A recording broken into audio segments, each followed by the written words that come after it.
What did Cinderella do when she got to the ball? I don't know. What did Cinderella do when she got to the ball? She gagged. Welcome to Get Lost. Get Lost on air. Let's go.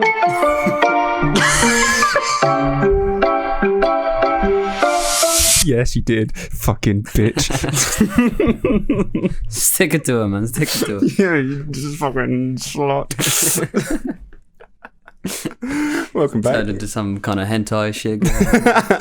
But, hello, everyone. Welcome back to Get how you Lost doing, on bro? Air. How you doing? I'm doing great. It feels like now that we're doing these just once a week, it feels really like there's a lot of time in between them. Yeah. Do you know what I mean? Yeah, it's very spread out, isn't it? Like, and there's a lot more to talk about. Yeah, there is. There's a lot happens. Like when you're doing it just like 2 days apart, you run out of things to talk about. So you just find that you're waffling about shit. We do that anyway, to be fair. But it's like complete waffle, though. Like, yeah, like, saying what you recently bought from the shop. your last grocery shop. What was your last grocery shop? Let's go down that road. What was it? Mine's the same every time, bro. Same every time. I'm one of those guys that just eats the same thing every day at the same time. Me too. I'm quite happy to do that. Like, I don't care if like I can just eat chicken and vegetables every day. Yeah, I don't need the variety. No. Everyone's like, "Oh, do you get bored of that? Does a dog get bored of dog food?" Probably, but they can't speak, so fuck them. Which exactly proves my point. That, they put up with it. Yeah, no, I prefer. You just know what you're cooking. Exactly, and you know you're gonna like it. Whereas if you go to like a restaurant and order something you don't know whether you're gonna like, then it's like, oh, I could waste my money, waste calories that I'm eating and won't even enjoy it. What's the point? Yeah, exactly. You know exactly how to cook it. You know how long it's gonna take. Mm-hmm. You know what's in it. You're sorted. Exactly. Bish bash bosh. Whoa, my voice just did that Kermit the Frog thing, you know, when you get something stuck in the back and you're like, hello, Miss Piggy. Oh, classic. Right, so European Super League. Oh. There's a European Super League that didn't happen. Football was dying for about 3 days. Everyone was panicking and was thinking that football was dead. Literally. I mean, Boris could come out and say that we're in lockdown for another 10 years and you would not have seen a reaction like that. There was so many depressed lads on the planet. Like, everyone was just ready to like. It was like they're being drafted for war. Yeah, exactly. That's exactly what it was like. Like, boys, the Germans are coming. And they're banning all the other teams besides the top six. Yeah, this was the worst thing to happen to the UK since World War II. It felt like that. Yeah, That was the mood around the country. Wasn't it? Even I cared, and I haven't fucking paid attention to football my entire life. But I was like, no, why are they doing this? Well, first let's explain what it is to those who aren't aware. So, the European Super League is an idea from the guy who's like the CEO of Real Madrid. Real Madrid, massive team in Spain. And a guy called Florentino Perez teamed up with a load of top clubs from across Europe and say, look, we want to get away from UEFA and the Champions League because they're absolutely screwing us in terms of money. So why don't we just create our own league and we'll make tons more money. It'll be way more entertaining. That was the idea. Yeah. But then that meant that the teams that were going into the European Super League would then not be in the Premier League. That's right, isn't it? That was the problem. The problem is that once you're in the European Super League, you're in it for life. Like, there's no getting relegated. Yeah. So, which is dumb. And you can't get promoted into it if you're in the Prem. Even if you become a better team than the top six. Which is likely. I mean, it would be like having the European Song Contest, but have the best of the best of every, like, best of the best musicians from every country are only in that, and they're not allowed to do anything outside of this contest once a year. Yeah, literally. Yeah, it's exactly like that. It's crazy. It's crazy because can you imagine Ed Sheeran being like tied down to the European Song Contest and just do nothing else? Man's the only not. time you can see him release music, you got to release one song a year. Yeah, and he's not allowed to play any festivals, any other shows, but he's only allowed to just do this contest once a year. It's crazy. It was crazy. But if I'm being honest, I did quite like the idea that you get to see all the best football teams playing each other every week. Like that to me is a genius idea. Yeah, but then it still takes away from the other shit. Yeah, that's the problem. That's the problem. Like, say you get a team like Leicester, right? They won the league like 5 years ago. Yeah. Out of nowhere. No one saw it coming. You know, it wouldn't matter if they did that now. You know what I mean? Well, like if the Super League went if the Super League went ahead, because there'd be no like reward. No, exactly, because they can't get into the top league. Exactly, and even if they did win it, it would be like, wow, it's not that impressive because all the best teams aren't even in there anymore. So you're just fighting against like worse ones. Yeah, fighting exactly. against, playing against men. I'm in fight mode.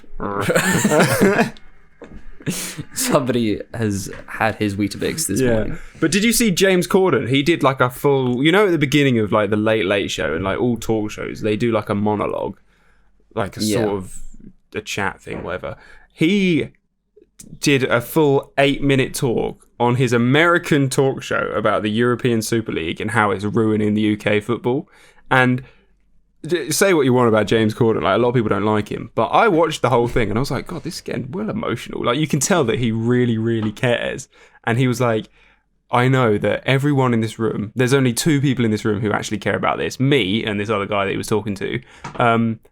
And most of my audience won't care, but I care, so I'm going to talk about it. And then, he went on this massive monologue about how shit it is and how they're just doing it for money and everything.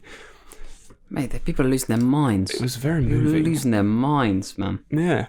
And even on, like, fucking Instagram posts, someone would post something, asking a question, like, oh, how are you doing today? And then all the comments underneath would be like, I'm feeling shit because football's dead. And it enraged people so much. Literally. It was like you killed their nan. Yeah. It was nuts. Like... But that's the thing, though. Everyone's so used to it, aren't they? You know what I mean? Like, everyone is so used to having that structure of football, they can't imagine it another way. So, like, even if they were able to relegate teams from the Super League, I don't think anyone would have wanted it. No, because... Even though it was a sick idea. Yeah. And they're so used to it. Because the argument that you see thrown about is, European football should be treated like a special gift.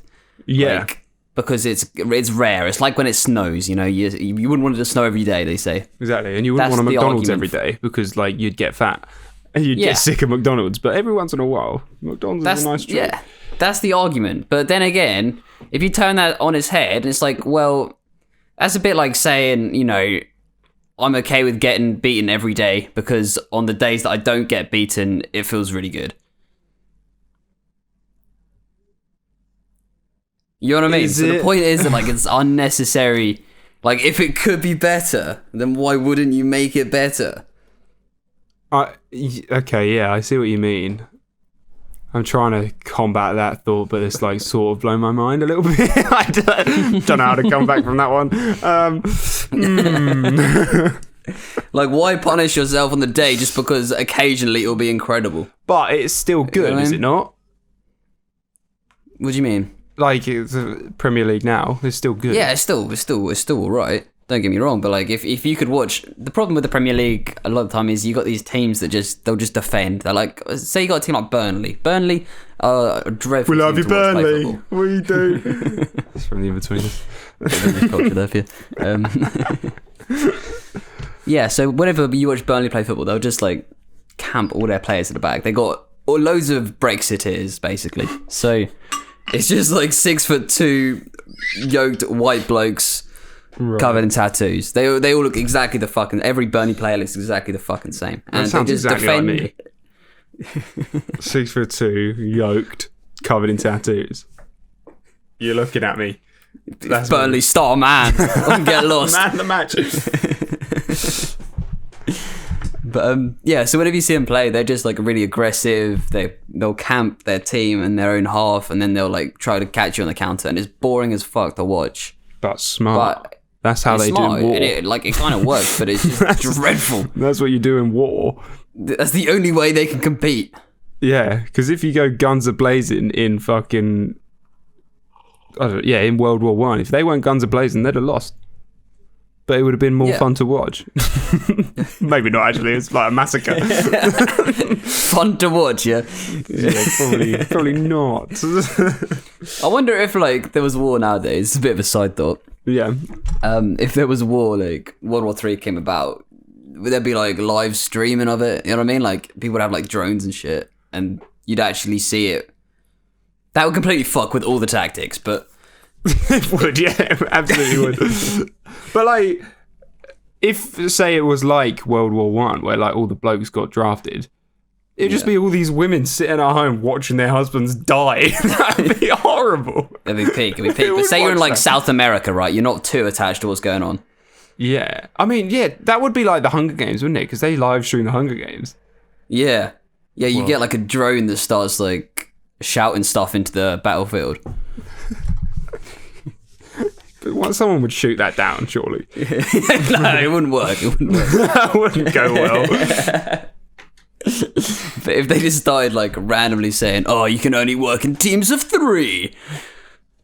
Oh, and then incoming thunderstrike. You can only work in teams of 3, and there's 4 of you. You're like, right, who do we not like? We've got to pop you. I think, we could do that. We could do it. The sort of thing Elon Musk would do this. He's a weird bloke. So, in other news, there was an entertaining fight this week. There was an entertaining fight. An entertainment fight, you could even say. It was just a fucking load of Joshes fighting each other. They were beating the shit out of each... No, they were... So, the Josh fight, which it's actually got its own Wikipedia page now, right? Infamous Josh fight.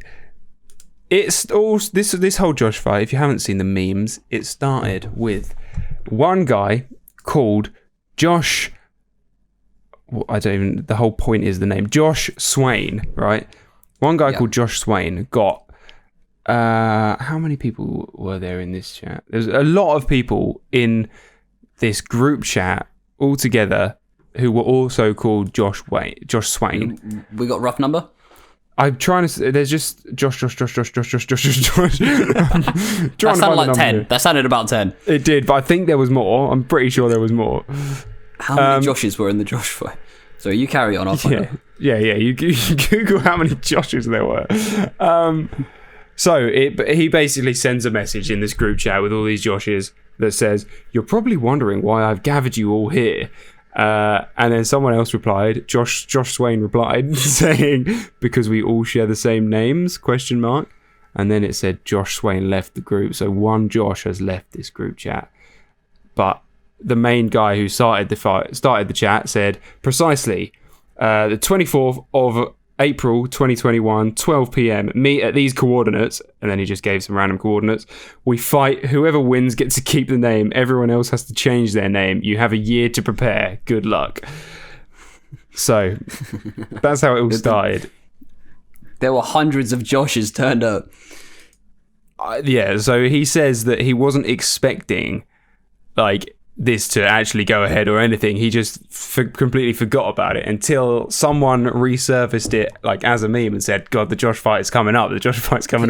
So then he had to actually organize this fight, which fucking loads. There's videos and photos and stuff on YouTube.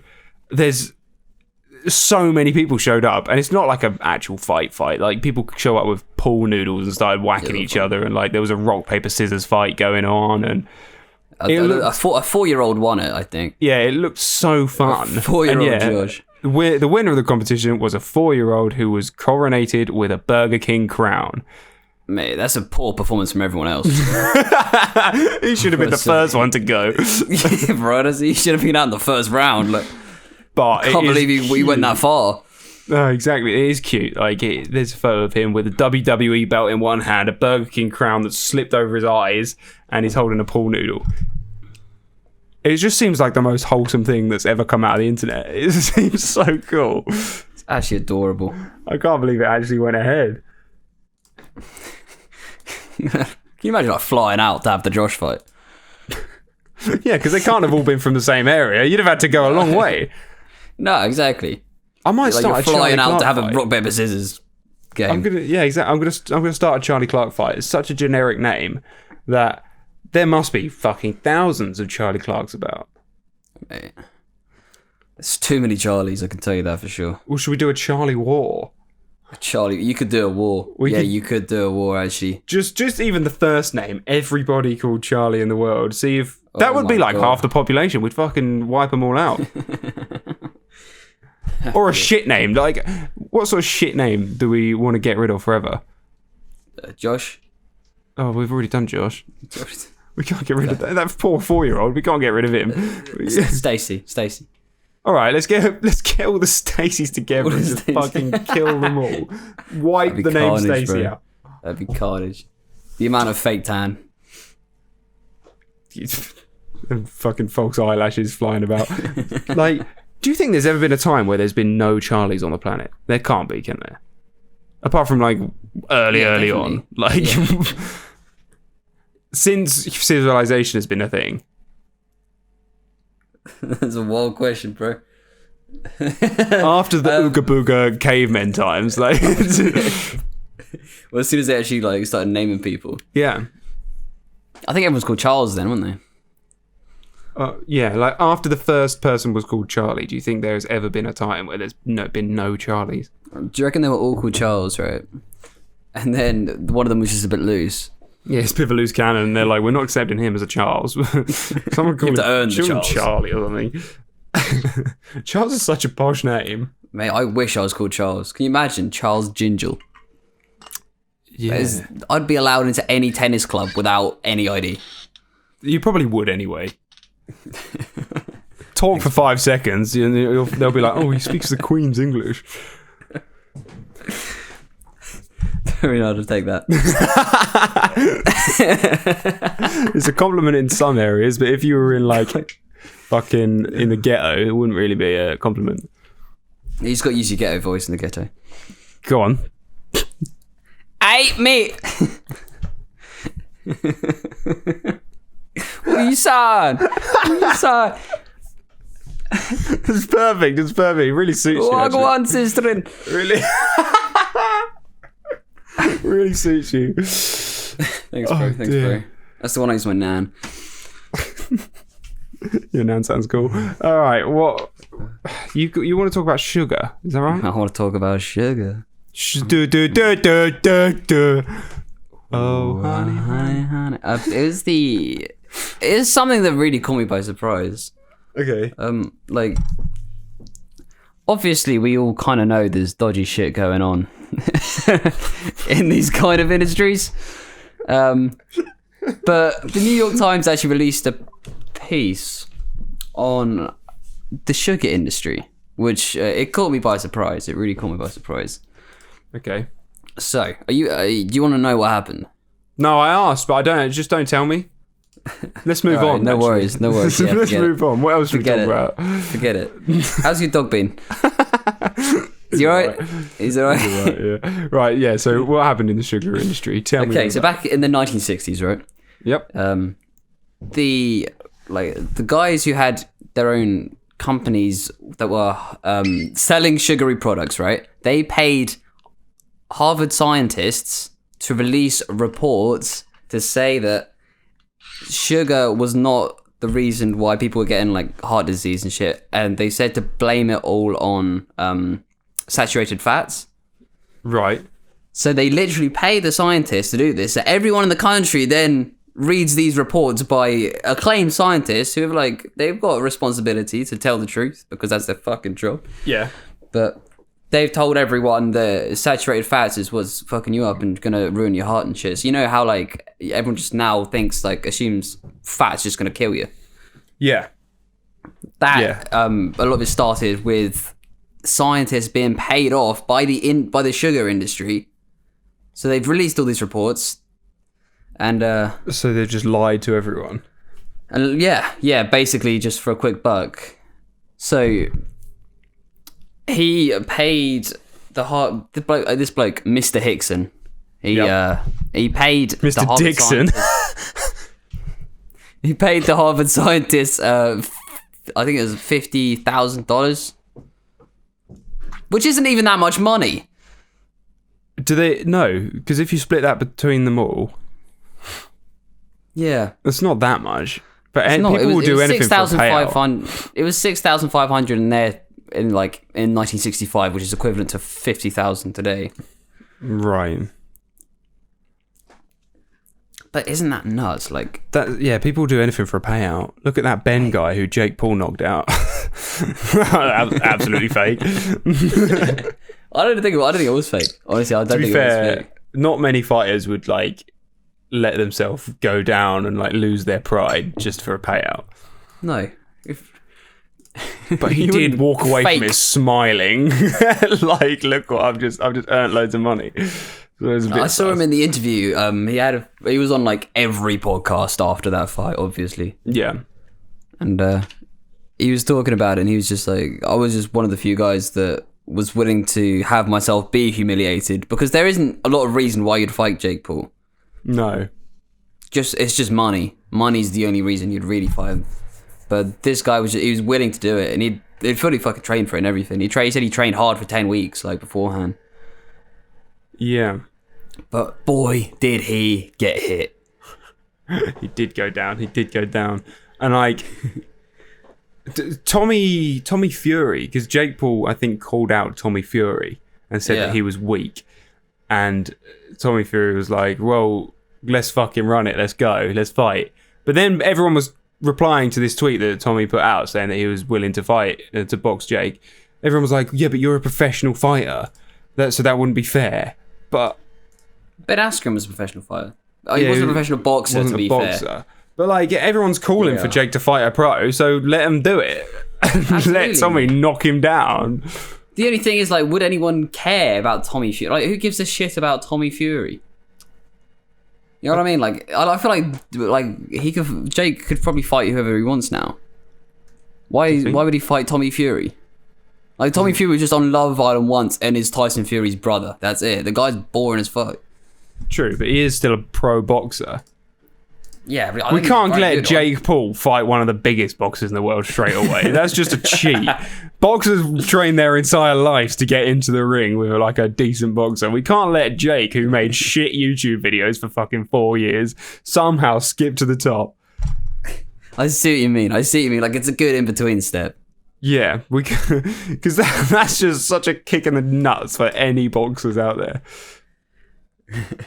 That's the thing. It'd be interesting to see if Jake can beat Tommy. Then you know what I mean. It says something. Yeah. What if he's a sick boxer? Well, then fair play to him. He's a shit person. Someone, I think it was Pete Davidson, described Ben Askren as a bag of milk. I think Pete Davidson made a couple of jokes about Jake as well, and then Jake got fucking pissed off. Yeah. Jake was Jake actually chose Pete Davidson to present the whole thing. Yeah. And then Pete Davidson just was absolutely horrible about him on his own fucking fight that he invited him to. So Jake was like, well, I'm not going to invite him to another one. I think fair enough, to be honest. I think Jake's a dangerous person to have around, in life. Yeah, he's insane, a scary person. He's cooked.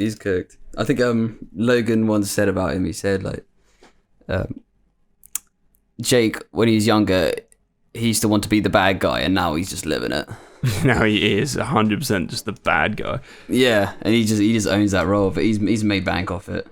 In his defense, I don't know if I'd want to make bank off being a tosser, though. Surely it's better to just live a normal life than have everyone hate you but have money. I know what you mean, but he feels himself off it, doesn't he? Like, some people just like are so good at being disliked and they're so okay with it. Like, it's such little brother syndrome. It's him and Deji have both have the same thing where they're just like, they've got this little brother thing where they've got to try and surpass their bigger brother, but both of them have failed miserably. Yeah, because their bigger brothers like are elite people. Like KSI and Logan Paul are just, they're like, you know, people won't like this, but they're fucking awesome human beings. Like, yeah, I mean, like they're killing it both, much more than their little brother. Yeah, they both made mistakes and all, but they're like, they seem like great people, both of them. I'm looking at a picture of fucking Logan at Jake's most recent fight, I think. Yeah, and he's holding up Jake's hand because Jake obviously won, and Logan just looks so much bigger and fucking cooler. Me, Logan Paul looks like a Greek god. He actually does, to be fair. Like, I don't like to admit it, but he does look like Hercules. he's like Hitler's prototype. Yeah, I mean, to be fair, he is. But to be fair, Hercules was like the ugliest Disney character, so... Well, there we go. I don't feel bad about it. We got him there. Yeah. But he is stacked. We've got to title this podcast Logan Paul Career Ruin. after that dig. I have just ruined his life, not even just his career. No one's going to want to talk to him after that. You just called him the ugliest Disney character. What? That's what he is. He's Butters, mate. You're not getting into any tennis clubs with that chat. No, you might be right, but I'll fit in the ghetto. Thanks. Oh, bro. You are probably the least likely person that I've ever met to fit in the ghetto. Do you think? Yeah, most definitely. I might be able to make him laugh. everyone needs a jester, don't they? You'd be like that weird white guy that they kind of have around just because they think he's strange. Yeah, you know what I mean? Like, he's always in like in the ghetto films, but they always protect them. Yeah, they do. They just like really like him for some reason. Exactly. Yeah, I'll be that guy. Because I don't try and fit in. Absolutely not. Absolutely not. Oh, man. So you wanted to talk about David Dobrik as well, right? Yeah, more stuff's come out. Poor old David's not having a good time. Poor Dave. Oh, Dave. It's not a good time for David's at the moment. It's not. David Cameron's having a bit of a rough one. Is he? Yeah, I did a whole bit on it in like the last podcast. Oh yeah, I thought you meant like more recently, like this week.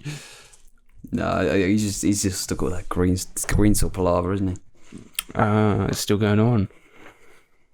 Oh dear. No, but yeah, David Dobrik, he's having a stinker, mate. It's just going worse and worse for the bloke. Bro, like we're coming onto the podcast every week with you going, yeah, someone else has just come out. Yeah, you're getting more and more depressed. I know. I'm getting sad. We get on. No, to be fair, this isn't it's completely unlinked to everything that's happened so far with David, and it's right. So what happened is Jeff, who was in David's vlogs, the sexy good-looking guy, sexy Jeff, who went to prison for drug dealing, I think. So he has just basically over the last year, he got like an eye injury, like all on the side of his face, and he had loads of surgeries and stuff, and it's like affected his brain a little bit and made him like slur his words and things like that, right? So he's been reluctant to talk about it, and he said it was because it was embarrassing, but really it was because he wanted to release this documentary about what's happened.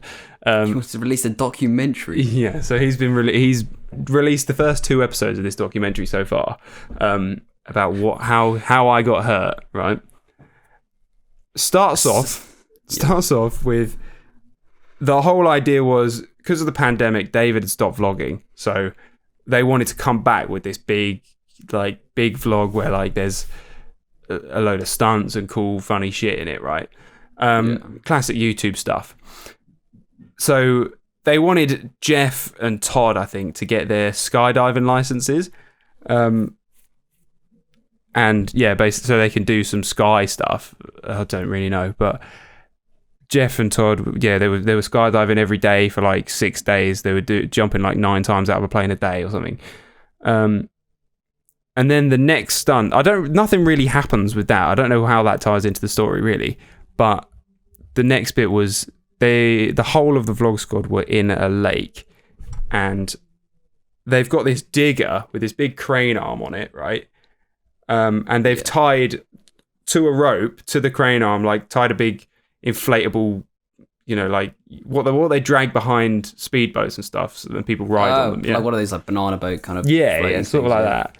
And they was David. The whole thing was David was in the digger, like driving it and steering. Of course he was. Of course he was. The big man. Yeah, exactly. And like he's got his camera in there and he's filming it, and he'd spin this thing around so that the rope would pull along this inflatable, and like people would. So he's swinging the digger's like craney arm. Yeah. Around in a circle with the boat tied onto it by a rope. Yeah, and I think Zayn and Heath were on it first, and they were like spinning around, swinging. And then the next clip was Corinna was on it, and she was. They got rid of the inflatable, and she was like just on the rope bit, and there was some cool shots of her like spinning around like in the sunset, and it looked really cool. And then David started spinning it a bit more, and like just to scare her a little bit, and then he stops it, and she goes, "You take things too far," and then got off. And she looked a bit pissed off. And then Jeff comes on and he goes, "Because I'd just done a week's worth of skydiving, I felt invincible. So I was like, yeah, I'll do it. I'll get on." So he gets on this rope. David's spinning it around and then goes quite fast. And then I think he changes directions or stops or something. And basically the rope drops down and he falls, and Jeff like smacks his face on part of the digger. Oh. And then his leg is like he's hanging by his leg because his leg got tangled up in the thing. Oh Jesus, this is a mess. So that's what happened, and he hasn't released any more of the documentary past that point yet. But in the documentary, it's got interviews of like David and of Jeff and of like Natalie and everyone talking about the incident. So clearly they're all friends still. Yeah. But now everyone.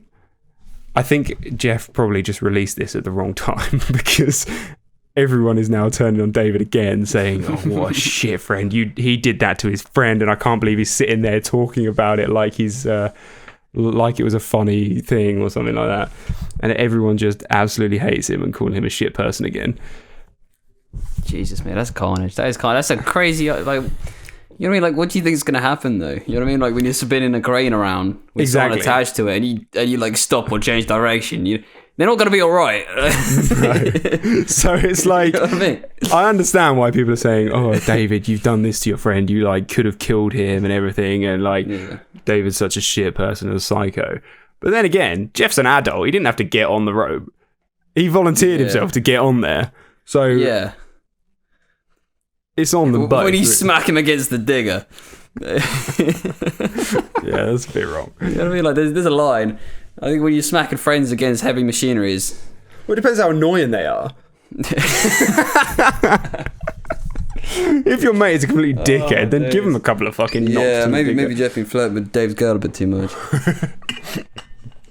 Maybe, but yeah, we don't know the context. We don't know the behind the scenes. But yeah, it's not looking good for David again. No, he's having a rough one, mate. He's having a mare. He's having an absolute mare. But he's probably uncancelable, to be honest. He probably is. He's not. He's really right now. He's really struggling to hold on. Do you reckon he'll lose his channel? He's already been. His entire channel's been demonetized. Oh Jesus, yeah. Yeah, and like he's lost all his brand deals and stuff. Jesus, he's got absolutely no income then at the moment, I imagine. That's the problem with being like a social media influencer. As soon as like you do get cancelled or the mob does come for you, that's all your income. Exactly. Luckily, David's had a couple of years in the limelight, so he's had enough time to get loads of money and invest it in other places. Yeah. But if it was someone like, you know, when like a Vine star got really popular and then they'd have like a month or two of fame, get loads of money, and then get cancelled. Yeah. They would like spunk all the money up the wall and then not have a backup. That happens to rappers all the time as well. Like they'll have a one good song and they'll spunk it all on like just like jewels and cars and shit that doesn't like make them money, and then they're like they don't do as well in the future, and then all their money just they send up. Exactly. Can you imagine like getting that much money, having it in your hand, and then just getting broke like the month later. It's like it's such a mindset thing, you know, with money. Like they say that, I think it's with people who win the lottery. Most of them end up like skint within 2 years. Yeah, someone recently did that. Is like completely skint. And they end up committing suicide, and like I kind of see why. To be honest, me too, honestly. Like it's quite sad, you just but yeah, crushed like what could have been a very easy life for yourself. Yeah. In front of your own eyes, you've watched yourself just ruin everything for yourself. Like you would feel like, oh god, I've absolutely fucked it here. Exactly. That's where someone like Lewis Capaldi, Ed Sheeran, and like fucking PewDiePie. Yeah. None of them like flaunt their money or anything. Like Ed Sheeran still wears the same sort of clothes he used to when he used to go busking. Yeah. He said that in one of his early songs. He's like, I'm never going to be one of those singers who starts wearing skinny jeans. Yeah, and it's like, you gotta respect him. He still looks like a complete homeless man, but... But that's the thing, the richest always are, isn't like Zuckerberg. You see Jay-Z walking about, bro, just in like shorts and a plain white tee. Like. Yeah, very true. I mean, that's how the rich stay rich, isn't it? Yeah, by saving money on clothes. Yeah, just shop in Primark and you'll be rich. Don't buy Yeezys. If I ever get rich, bro, Yeezys is one of the first things I'm buying, that's for sure. Is it? Do you want some Yeezys? Bro. I do, they look comfy. Yeah, but Nikes are comfy. They're still quite expensive, but not that expensive. Yeah, but they don't look like they came from an alien spaceship. Yeah, but then do you want that on your feet? Yeah, absolutely. I want my feet to look like I've nicked it out of a tree. That was a weird sentence. It was. Anyway, should we move on to the questions game? Yeah, let's do it. Okay. We'll make it Super League based. Oh, okay. So, all right, you could be one of the board members that's trying to create the Super League. So you want it to happen. You're advocating for it. Yeah. And I'll be one of the diehard, like, everyday man fans that's been crying over it. Okay. Sounds good. All right.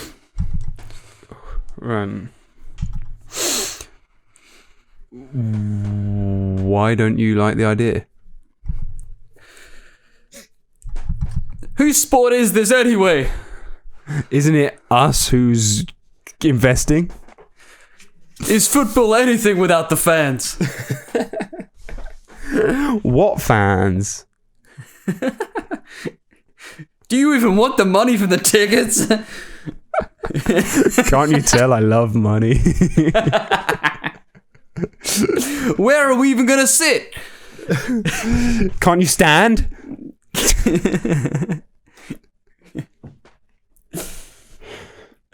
Why? That was a tough one anyway. That was a question, bro. What? Fuck off, I'm not accepting that. That was a question, come on. Fully not accepting that. No That was a chance. question. Absolutely not. Thanks for listening, everyone. Oh, we're just going to bend the rules. Screw the questions game. It's not the questions game anymore. It's just questions when I think so. We're going to change it from the questions game to the clock decides which questions are which game. We're going to change it from the questions game to just why? That's what I'm going to do next time. I'm just going to say why a lot. We need to lay out some rules at some point. That's 80 episodes in. We should probably come to some rules. I think it's about time. Okay. Fuck it. You sign off then. Even though I won, you sign off. All right. Thank you for everyone. As you saw, we're great sports, the pair of us. Pleasure to have you on board. Thank you to everyone who listens. It's dope to see the people listening. And have a fucking good day. Welcome to Get lost. Get lost on air.